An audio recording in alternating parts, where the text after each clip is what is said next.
आज 1 December international AIDS day. सर्वांना माहिती आहे की एड्स का होतो, कसा होतो, कशामुळे होतो. बट त्याची बेसिक थ्योरी जी आहे अजूनही बहुतांश लोकांना माहिती नाही आहे. सुरुवातीला जे एड्स HIV जे आहे ते खूप 3-4 मार्गाने होत होते.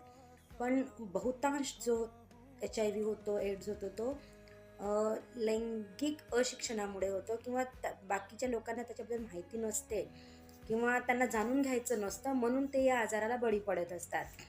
तर आज ना आपण HIV, एड्स त्याचे परिणाम, दुष्परिणाम जाणून घेण्याच्या अगोदर STD, STI हे काय आहे हे जाणून घेऊ.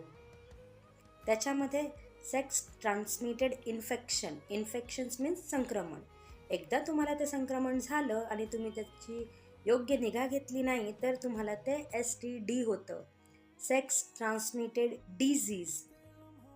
आणि ही स्टेज जेव्हा तुम्ही पार करून गेलेले असतात त्याच्यानंतर जी आहे तुम्हाला HIV होतं.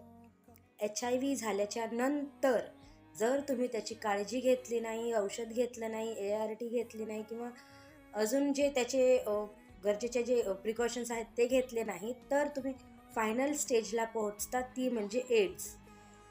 एड्स तुम्हाला झाला की तुम्ही सरळ वर